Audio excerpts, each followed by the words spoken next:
ni mucho menos como iglesia. Si no estamos pegados de la fuente, entonces la iglesia se va a secar.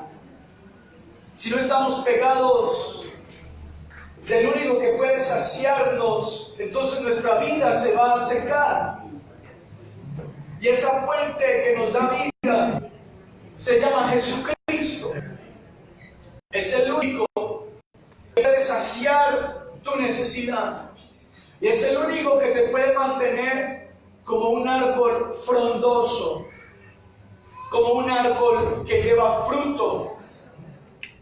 Cuando el árbol está plantado junto a las corrientes de las aguas y echa su raíz en lo más profundo, entonces su hoja reverdecerá, no cae, y llevará fruto y fruto en abundancia.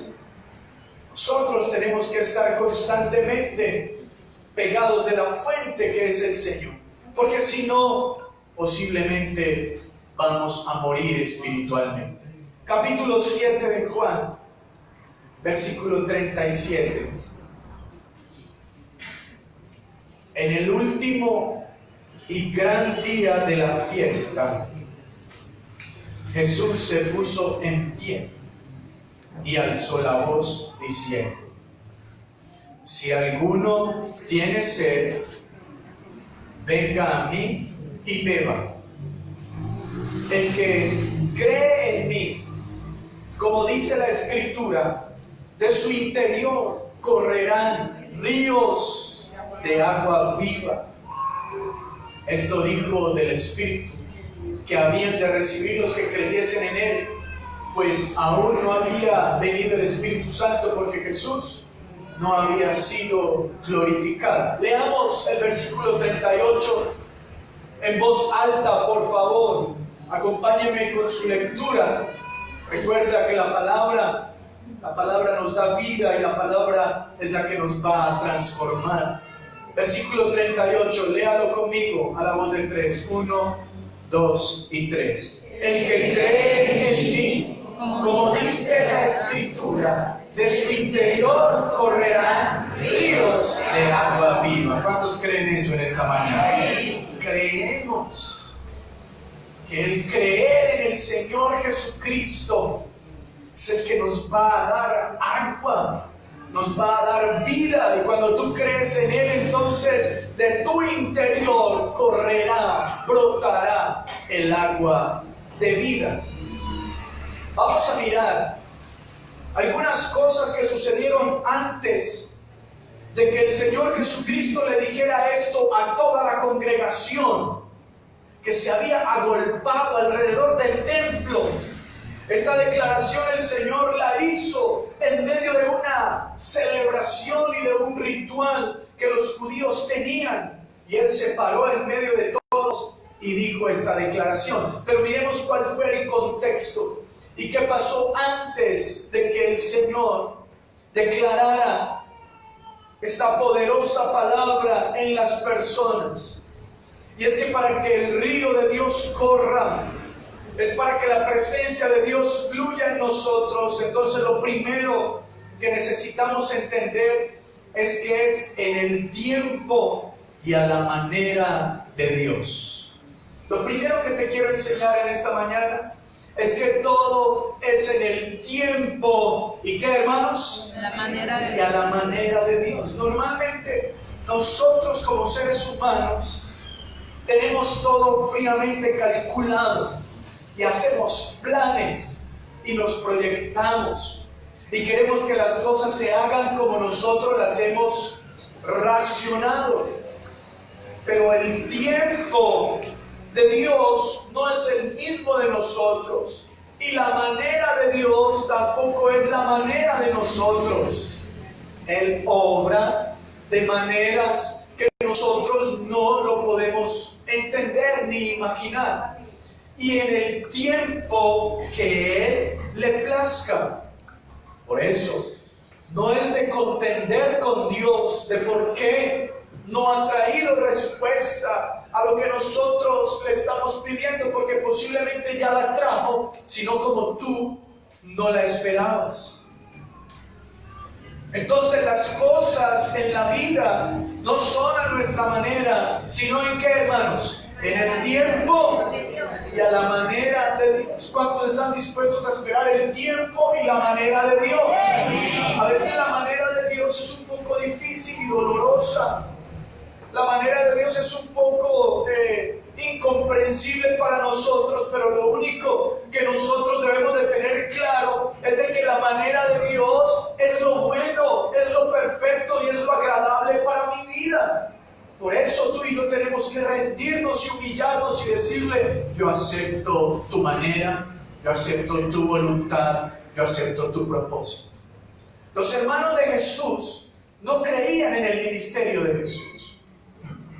Todavía a ellos les costaba aceptar que Él era el Mesías, el ungido para rescatar y salvar al hombre de su pecado. Y ellos, para tentarle, le dijeron en el versículo 3, la fiesta había comenzado. La fiesta de los tabernáculos era una peregrinación que hacía todo el pueblo de Israel, desde los diferentes puntos cardinales de la tierra, porque el pueblo judío había sido esparcido por sus enemigos y por su pecado, y estaban en diferentes lugares. Pero ellos, cuando llegaba la fiesta de los tabernáculos, cuando llegaba una vez al año, el recordar y el conmemorar lo que Dios hizo con el pueblo de Israel en el desierto, entonces ellos comenzaron a celebrar esta fiesta cada año. Y cada año venían y llegaban a Jerusalén y se agolpaban en el templo, y allí comenzaban a hacer unos rituales, y allí comenzaban a alabar y adorar a Dios en ese peregrinaje, y todos subían y celebraban. Y los hermanos de Jesús le dijeron en medio de ese peregrinaje, versículo 3, sal de aquí y vete a Judea, para que también tus discípulos vean las obras que haces.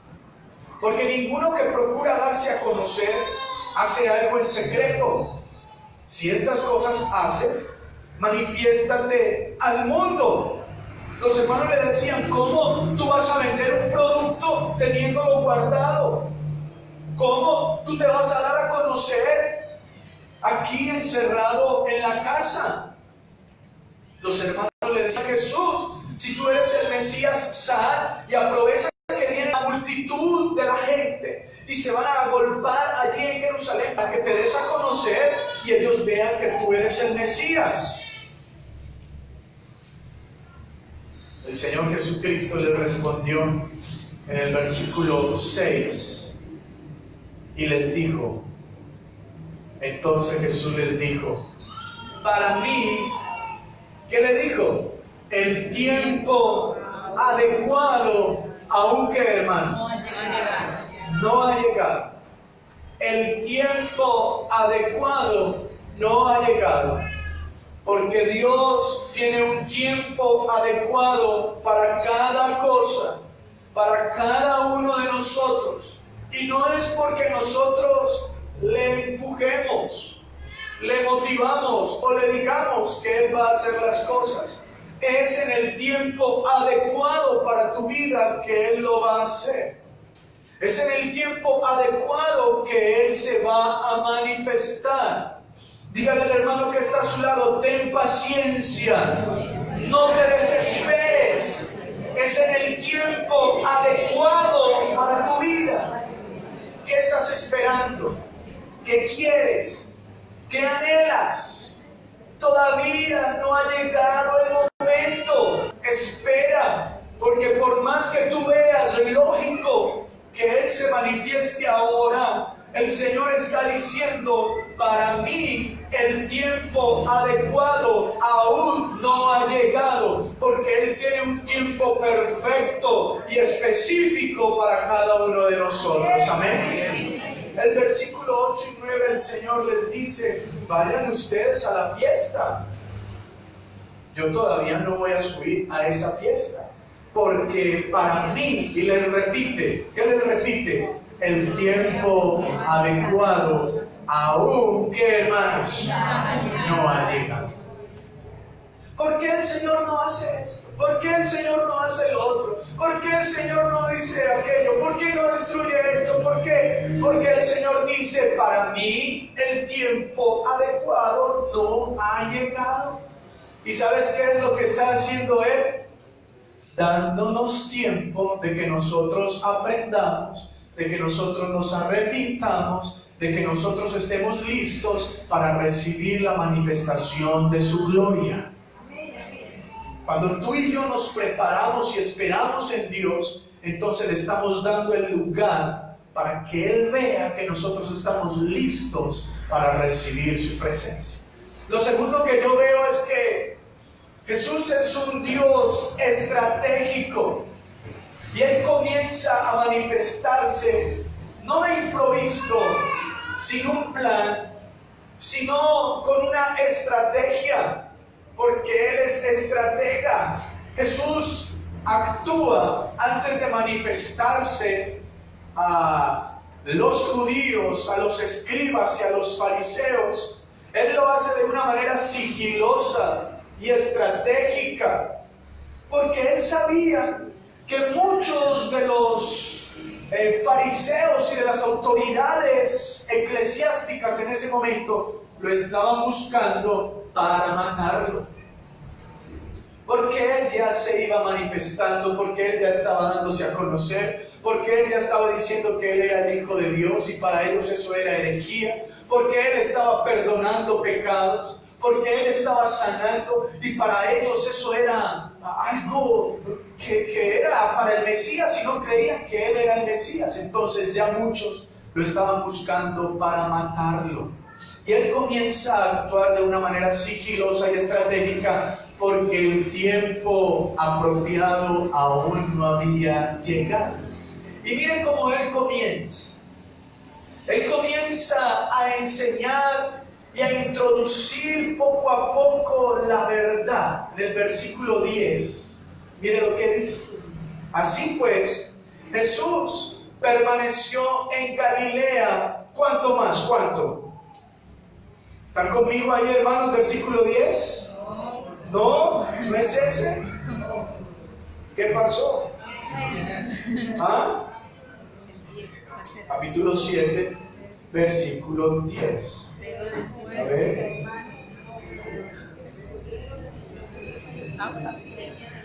No es ese capítulo, hermanos. Entonces, esperen un momentito y lo viendo.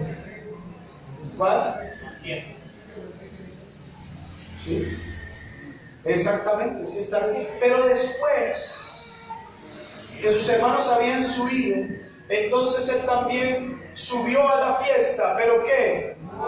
Pero no abiertamente, sino en secreto, de una manera sigilosa. Comenzó a entrar y comenzó a darse cuenta de lo que estaba sucediendo y comenzó a enseñar a algunos cuantos. Pero dice que en el versículo 14, ya Él, cuando había pasado la mitad de la fiesta, entonces dice que Jesús, más a la mitad de la fiesta, subió Jesús ¿a dónde? Al templo. ¿Y qué empezó a hacer? Y comenzó a enseñar. Y cuando Él comenzó a enseñar, la gente se maravillaba. Cuando Él comenzó a manifestar la palabra de Dios, dice el versículo 15, y se maravillaban los judíos diciendo, ¿qué decían? ¿Cómo sabe este letras sin haber estudiado? Y la gente comenzaba a reconocer a Jesús como un maestro de maestros. Jesucristo no había sido conocido por estudiar la teología de la época, ni haberse preparado con ninguno de los líderes históricos de la época. A Él no lo habían visto estudiando ni en la universidad, ni en el Sanedrín, pero Él era el maestro de los maestros, porque Jesús conocía las Escrituras, y lo que Él hablaba era la Escritura. Jesucristo conocía la ley, él mencionaba la ley. El Antiguo Testamento era la palabra que él pronunciaba como parte de la Biblia. En el versículo 21, mire lo que dice, y 24 al 24. Algunos que le preguntaban y le decían que estaba endemoniado, que quién lo quería matar. Jesús les dice en el versículo 21, Jesús respondió y les dijo: una obra hice y todos os maravilláis. Por cierto, Moisés os dio la circuncisión, no porque sea de Moisés, sino de los padres. Y en el día de reposo circuncidáis al hombre. Si recibe el hombre la circuncisión en el día de reposo, para que la ley de Moisés no sea quebrantada, os enojáis conmigo, porque en el día de reposo sané completamente a un hombre. Versículo 24, leámoslo todos juntos. No juzguéis según qué, sino juzgad con justo juicio. El Señor les dijo: no me juzguen, no me traten de hereje ni de mentiroso, porque estoy sanando a un enfermo en el día de leproso, en el día de reposo. Moisés estableció la circuncisión en el día de reposo y ustedes lo hacen y no critican eso. Y el Antiguo Testamento lo toma el Señor, no como antiguo porque sea viejo, o no porque ya haya pasado, o porque estemos ya en el Nuevo Testamento. Lo toma porque el Antiguo Testamento también es la palabra de Dios, y el Antiguo Testamento se convierte en la base fundamental de la veracidad del Nuevo Testamento. Y el Señor dice: yo no he venido para abrogar la ley, sino que yo he venido para cumplirla. Y dice el tercer punto: yo he venido a hacer la voluntad de Dios. Lo tercero es que Él viene a hacer la voluntad de Dios. La voluntad de Dios. ¿Cuántos aquí quieren hacer la voluntad de Dios en sus vidas, hermanos? Mire lo que dice el Señor Jesucristo con respecto a hacer la voluntad de Dios. Versículo 17. El que quiera hacer la voluntad de Dios, ¿qué debe de hacer, hermanos? Conocerá si la doctrina es de Dios o si yo hablo por mi propia cuenta. Hay una cosa aquí bien seria y bien delicada, y es que cuando nosotros queremos identificar lo que proviene de Dios, queremos identificar quién es de Dios, el Señor nos muestra y nos dice cuál es la manera para identificar cuando alguien proviene de Dios o cuando alguien se está autopromoviendo. En estos días hay muchas personas que se hacen llamar pastores, profetas, apóstoles, ministros, que usted va a preguntar y usted va a mirar: ¿y quién te nombró? Y la conclusión a la que tú llegas es que ellos se autonombraron porque tuvieron un sueño o una revelación. Y comienzan a enseñar cosas raras, extrañas. Sienten que ellos tienen la última revelación. Lo último que escuché de uno de los superapóstoles que hay hoy en día de moda en el mundo es que todavía la revelación no había sido totalmente entregada a través de la palabra de Dios. Es que todavía Dios no había dado toda su revelación en cuanto a la voluntad de Él para nosotros en la Biblia. Y que Él, el apóstol del que le estoy hablando, había recibido la última revelación para la iglesia de Cristo.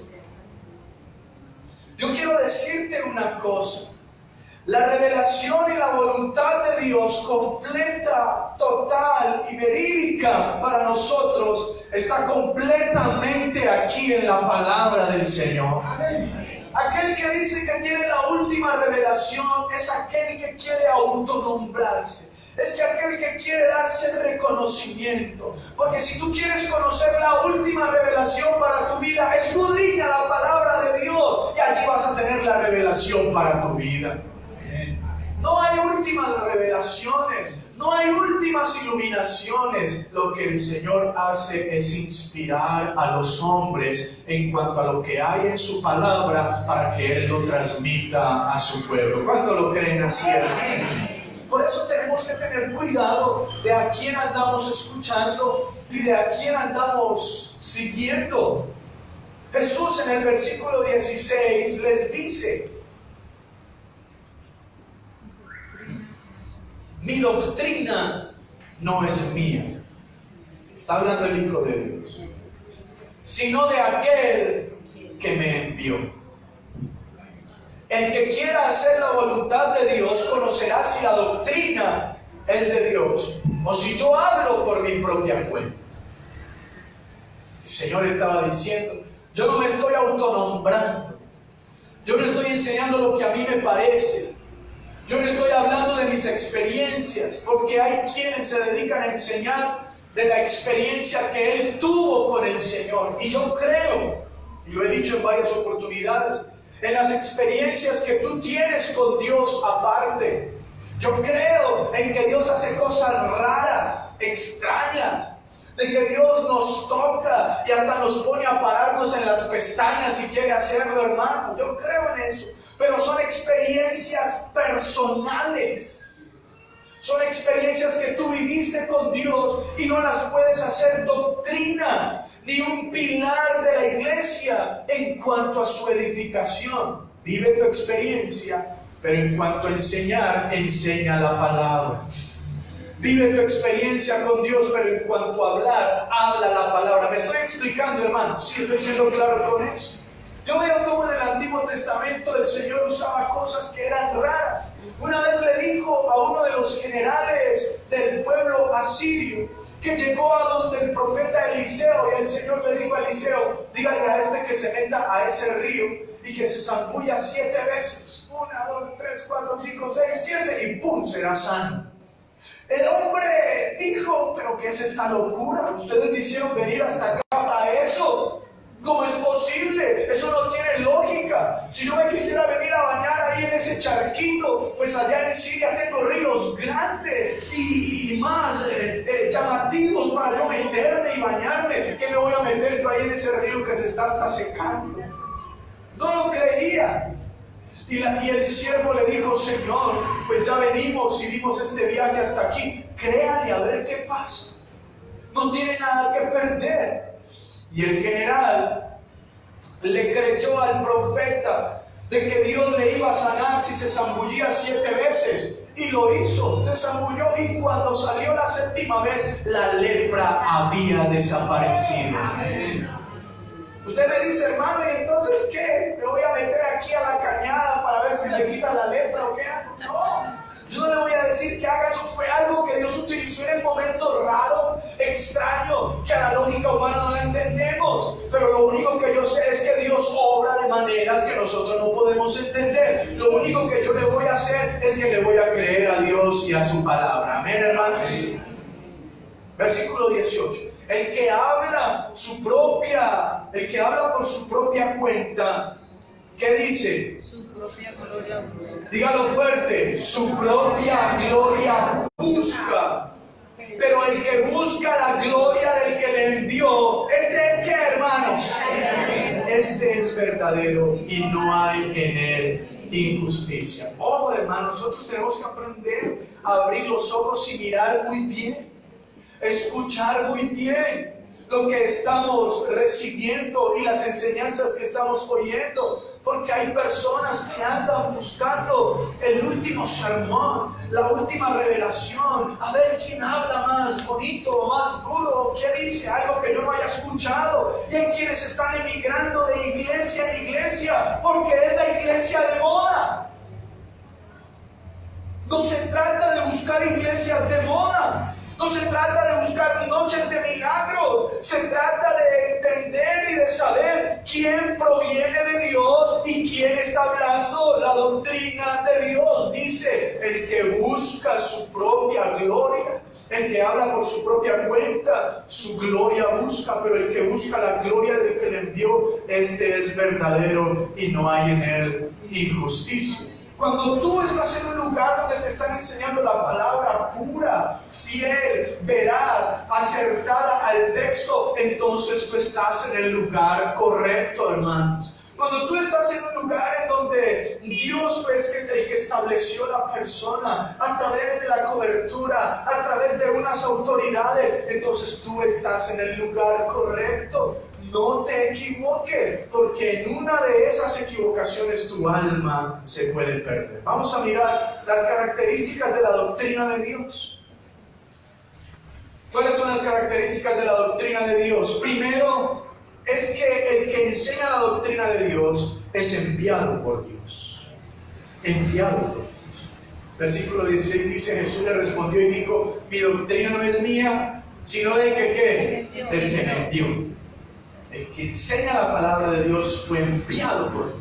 Hay una cantidad de hombres y mujeres que están yendo a las familias, a las casas, a enseñar la palabra de Dios. Y hasta hacen creer a las personas que son siervos de Dios. Pero lo único que están buscando es su propio beneficio. Lo único que están buscando es usufructuarse del ministerio y con la Biblia debajo del brazo.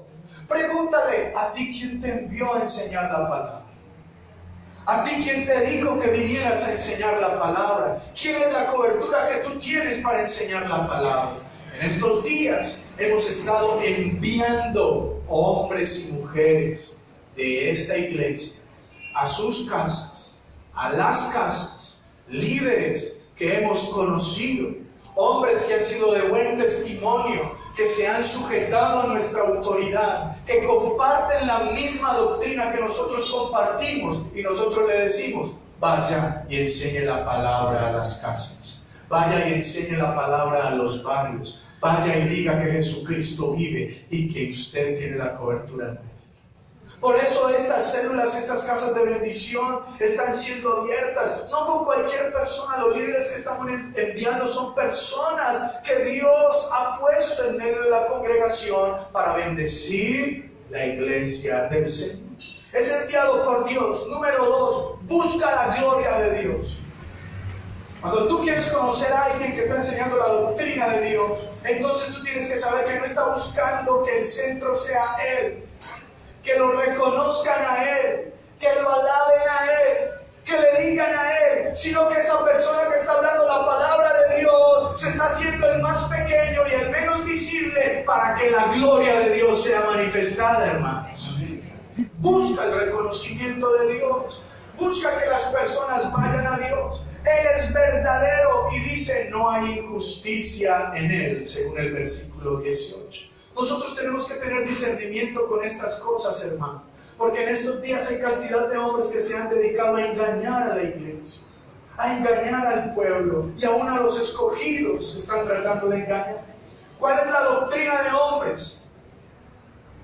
Para que identifique la diferencia entre un enviado por Dios y en un hombre que se ha levantado por su propia cuenta. Lo primero que dice es que habla por su propia cuenta. Versículo 18. Busca su propia gloria. Todo gira en torno a Él. Él es el centro. Si Él no está, nada funciona. Y también es una persona que se autopromueve o se autoenvía. Yo pregunto: ¿quién nombró a aquellos apóstoles? Apóstoles. ¿Quién los nombró? ¿Quién dijo que ya no vas a ser pastor, sino que vas a ser un apóstol? ¿Quién te dijo que ibas a ser un profeta? ¿Quién avala tu ministerio? ¿Quién da testimonio de ti? ¿Quién es tu cobertura? Y yo me encuentro que hay más de uno que dice: no, pues yo recibí en un sueño una revelación de que Dios me iba a utilizar en profecía, y están diciendo cosas que están dañando a la gente. ¿Qué día? Yo no sé si les conté. Estaba arreglando el carro que me chocaron y lo llevé a un taller. La señora me dijo: ay, vea, vaya y arréglelo a este taller que tengo un amigo. Y yo fui un viernes muy temprano, después de la oración matutina, y salí como a las 6:30 y llegué a las 7 allí al lugar donde arreglaban el carro. Y mientras esperaba que abrieran el lugar, yo me paré así, y Y empecé a mirar por todos lados. Cuando empecé a ver una cantidad de gente a las 7 de la mañana, mucha gente, yo creo que el doble de lo que hay aquí en este momento, un viernes a las 7 de la mañana, entrar por una puerta pequeña, entraban y entraban y entraban y entraban, y yo dije, no, eso no parece un taller de latonería ni pintura, yo voy a ir a mirar qué pasa allá. Cuando entré, yo también entré, hermano, y me reciben muy bien, un señor bien vestido, bien parecido, con mucha amabilidad, y el saludo que me dice al entrar yo por la puerta, me saluda y me dice: ¿quieres la profecía de Dios para ti hoy? ¿Dónde estoy? ¿Dónde me metí?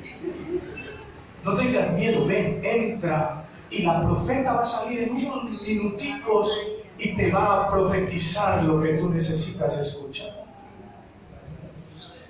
Me acordé de la iglesia de la profecía, hermanos, estaba yo allá metido, y yo, Dios mío, perdóname lo que estoy haciendo aquí. Pero me acordé que días anteriores y durante años estuve ayudando a una familia, discípulos míos. Comencé a evangelizar a su hijo, estaba en las drogas, lo gané, lo llevé a los pies de Cristo. Él conoció y él comenzó a traer a toda su familia. Trajo a su hermana, trajo a su mamá, trajo a su papá, trajo al esposo de su hermana, y comenzaron a llegar. Y cuando yo comenzaba a orar y comencé a reunirme en la casa con ellos, empezaron a manifestarse espíritus y cosas raras en ellos. Y yo dije, bueno, aquí algo raro pasó. Empecé a hablar con ellos y yo dije, ¿qué pasa? ¿Qué puertas han abierto ustedes que los han llevado a que demonios entren a su casa? ¿A que espíritus tomen control de sus cuerpos? ¿Qué sucede? Y me dijeron, pastor, nosotros le vamos a contar la verdad. Nosotros antes ya conocíamos de la palabra del Señor, pero conocimos en una iglesia en donde llegamos y lo único que hacían era profetizarnos cada que íbamos. Y cuando llegábamos nos profetizaban y nos dijeron que Dios va a hacer esto, que Dios va a hacer lo otro, que tú tienes que dejar aquello, que tú tienes que entregar lo otro, que tú tienes que dar una ofrenda, que tú tienes... Y comenzamos a creer y a vivir y a hacer todo lo que ellos les decían, hasta que comenzamos a tener manifestaciones demoníacas en nuestra familia. Yo le dije, ustedes se metieron a un lugar endemoniado, poseído por demonios. Cuando yo estaba ahí, yo me acordé que era la iglesia de la que ellos me estaban hablando.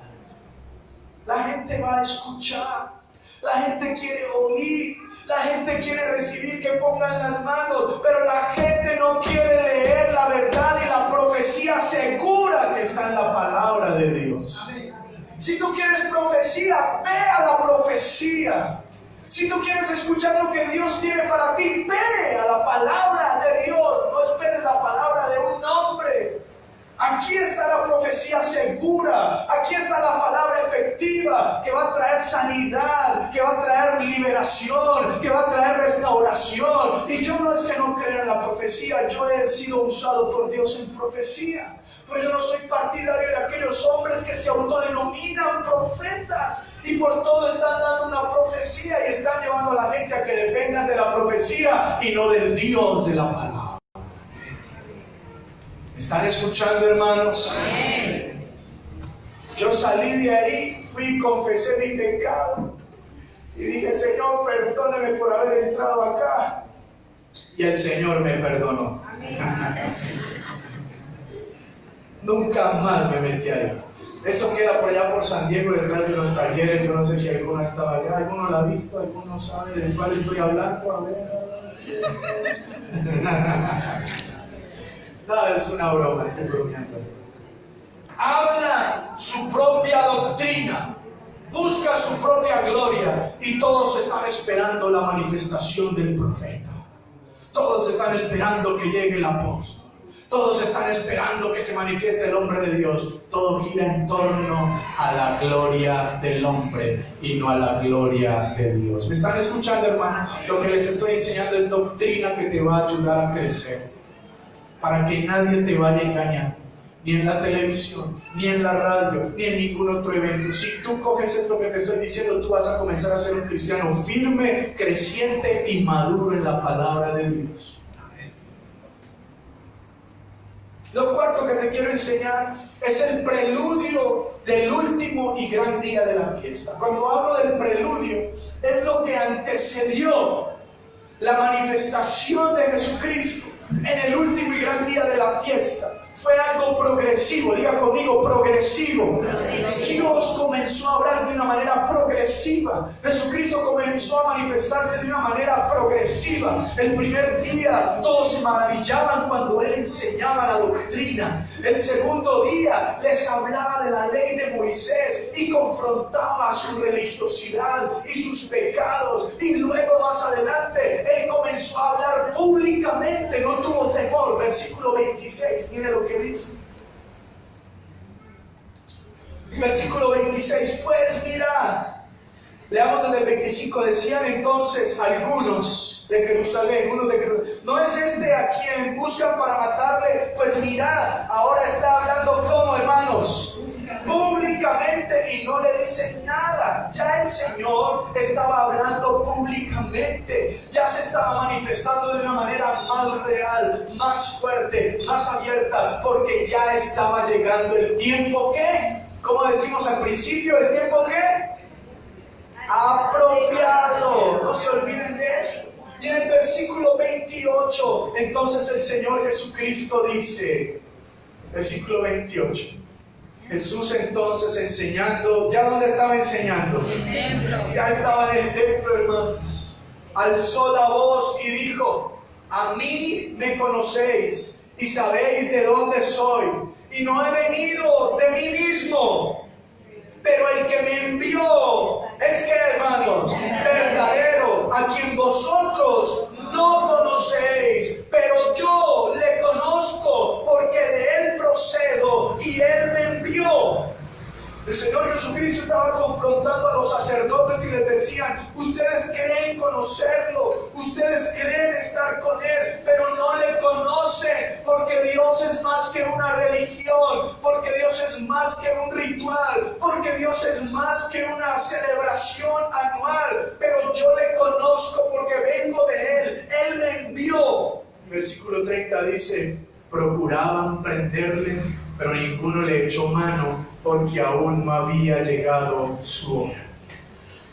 Después de que Él está confrontando y ya la cosa está candente, ya muchos lo habían visto, ya querían echarle mano y atraparlo, el Señor deja lo mejor para el final. Diga conmigo, lo mejor es para el final.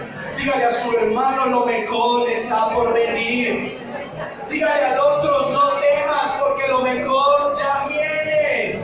Ya viene lo mejor. ¿Cuántos lo creen en esta mañana? Yo creo que lo mejor está por venir para esta iglesia. Lo mejor está por venir para tu vida. Lo mejor está por venir para tu familia. El Señor estaba por manifestarse completamente. Los judíos no habían querido ver que Él era Jesús, que Él era el cumplimiento de lo que ellos estaban celebrando, que Él era el cumplimiento de todos los rituales y de las profecías que ellos estaban esperando año tras año. Ellos querían ver la manifestación. Lo único que ellos estaban haciendo era celebrando solo una fiesta, cumpliendo una liturgia, pidiendo que viniera el Mesías, pero el Mesías estaba en medio de ellos y no lo habían querido conocer.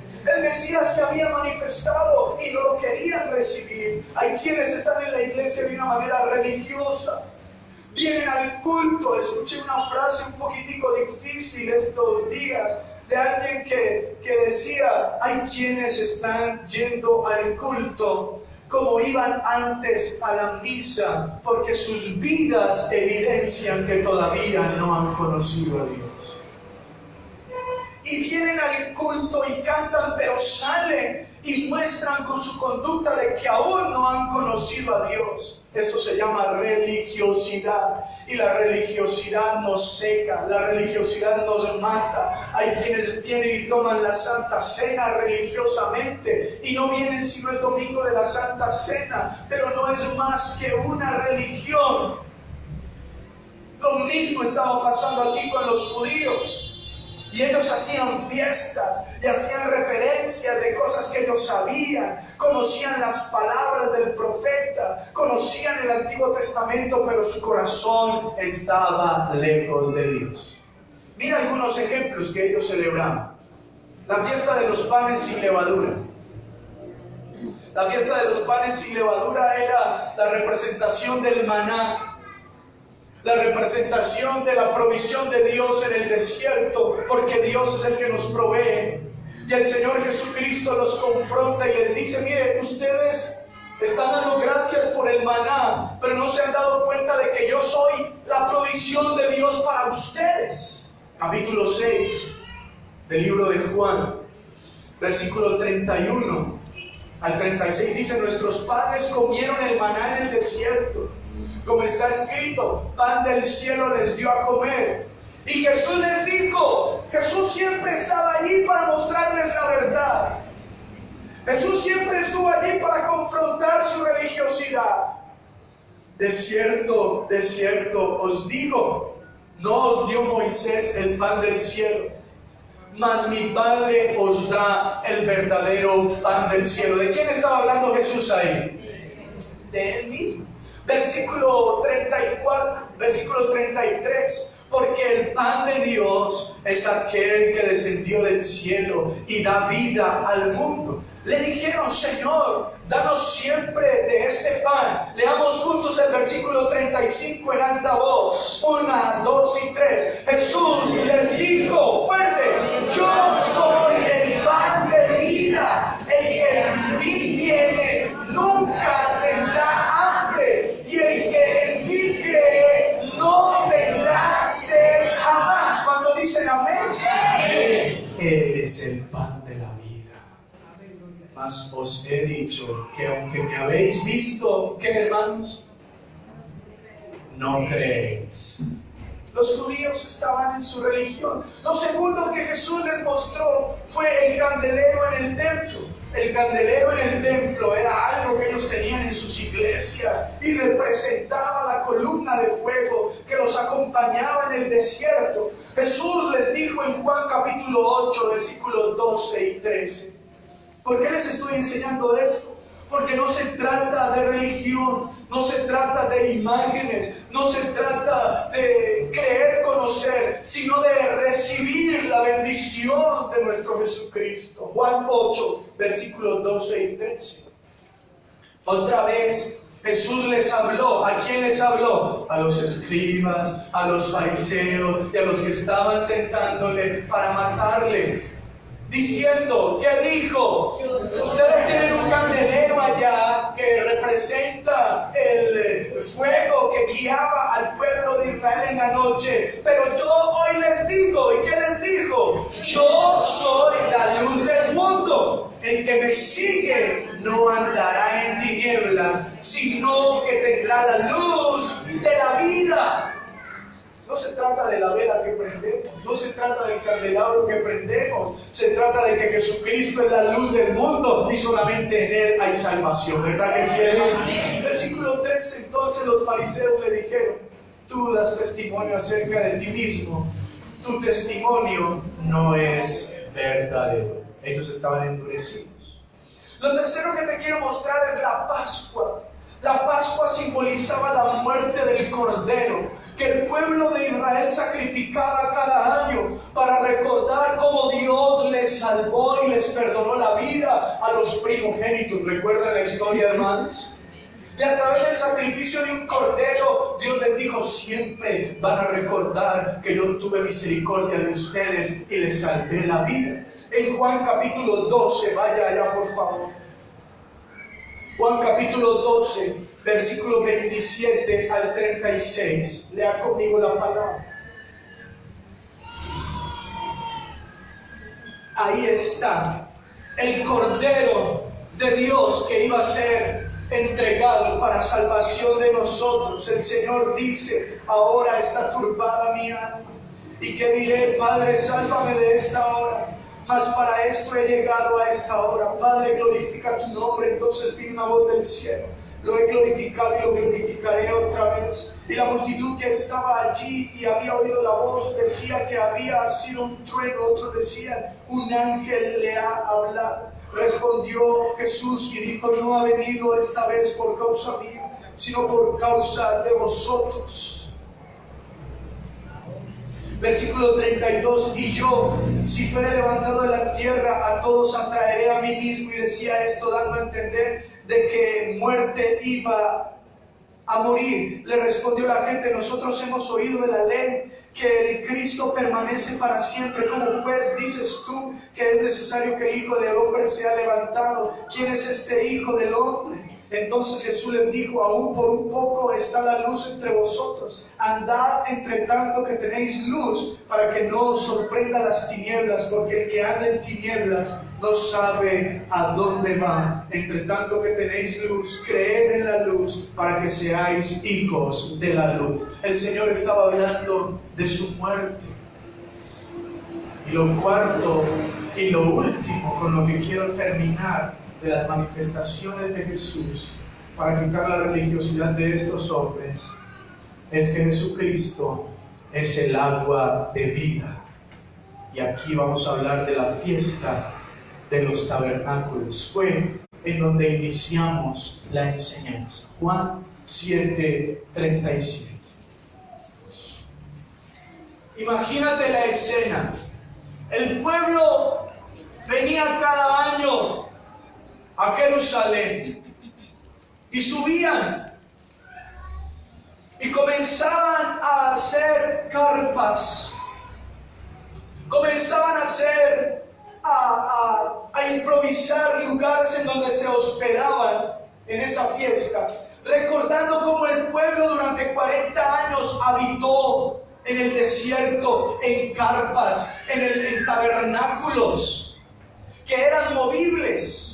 Y ellos hacían esto y celebraban. Todos los varones mayores subían a Jerusalén y recordaban lo que Dios había hecho en el desierto.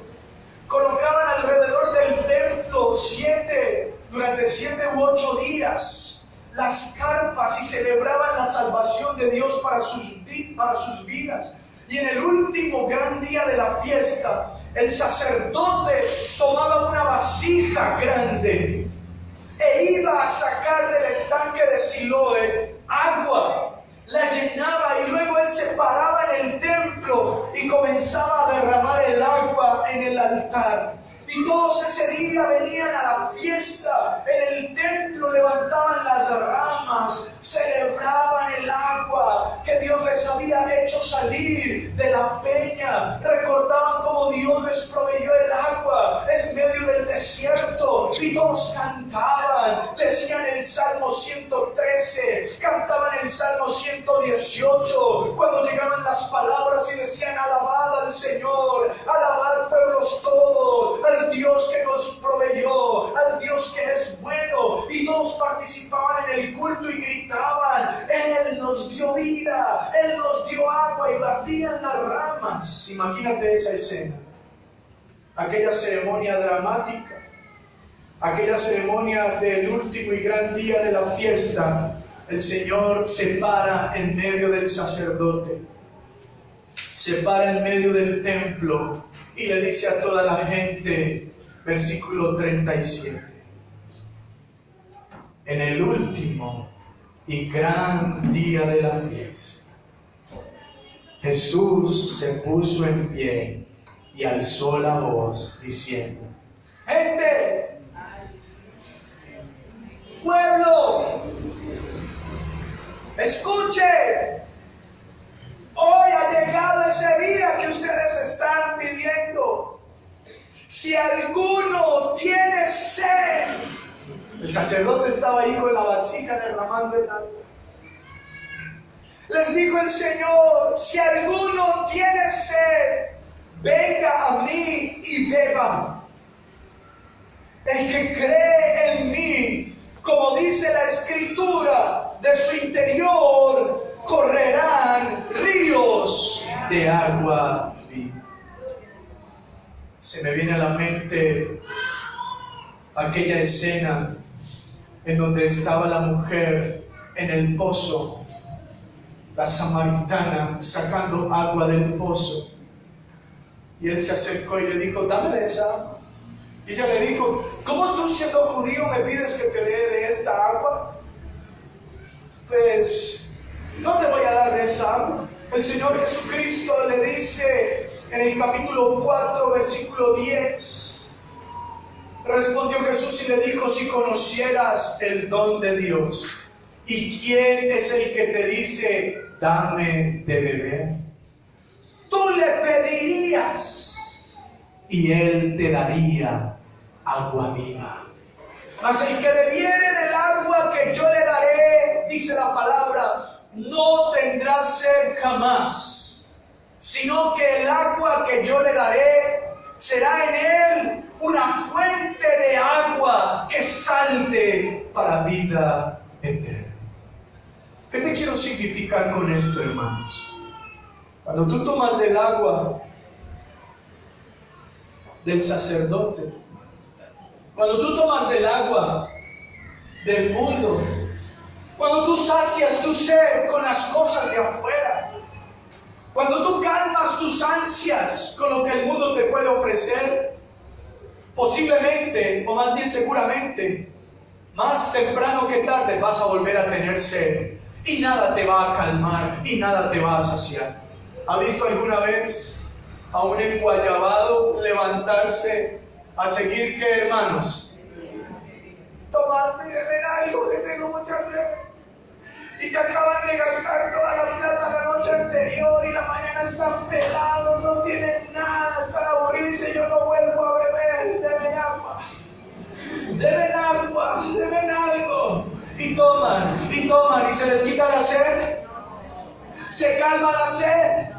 Tráigame algo, una Bretaña con limón. Ay, ¿ustedes por qué se ríen? Ah, ya sé, ¿qué es lo que toman cuando estaban enguayabados? Algo así que me calme. Y se les calma la sed, hermanos, a los enguayabados. Se tocan la cabeza y dicen, yo no vuelvo a beber. Nada les calma la sed. ¿Qué terminan pidiendo para calmar su sed? No. Tráigame otra botella. Tráigame una cerveza, vamos a beber, vamos a tomar porque esta sed no me la aguanto. Y lo único que está haciendo el pobre hombre es degradando y acabando su vida. Es degradando y acabando su familia. Es degradando y acabando con la posición que Dios le ha dado, creyendo que en la botella va a encontrar la saciedad para su vida. ¿La va a encontrar, hermanos? El Señor Jesucristo, si tú quieres calmar la sed, le dijo a aquella mujer, acércate y pide agua, porque el que me la pida, le dijo, yo se la daría. Mas el que bebiere del agua que yo le daré, no tendrá sed jamás. Diga conmigo, no tendrá sed jamás. Diga a la persona que está a su lado, bebe a Cristo y no tendrás sed jamás. Sino que del agua que yo le daré, esta será en él una fuente de agua que salte para vida eterna. No morirás, como dice la canción, aunque me cueste morir. Esa agua de la que yo estoy hablando no dice que te va a quitar la vida. El agua de la que yo te estoy hablando dice, va a ser una fuente de agua que salta. ¿Para qué, iglesia? ¿Para qué? Dígalo fuerte, ¿para qué, iglesia? Dígale al hermano que está a su lado, tendrás vida, tendrás sanidad y no morirás, sino que vivirás. Dale el aplauso y la gloria a Dios.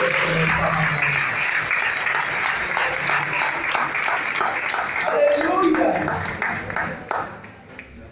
¿Cuántos quieren beber de esa agua en esta mañana? Acércate a Jesucristo. Acércate a Él. En el último y gran día de la fiesta, el Señor se levantó y dijo, aquí estoy. Ustedes tienen sed, aquí estoy. El que bebe de mí, nunca más tendrá sed. No busque más afuera. No busque más en el mundo. No busque más en las personas. Venga a Jesucristo y deje que Él sacie la sed que hay en su interior. Levántese de su silla y hable con Dios ahí donde está.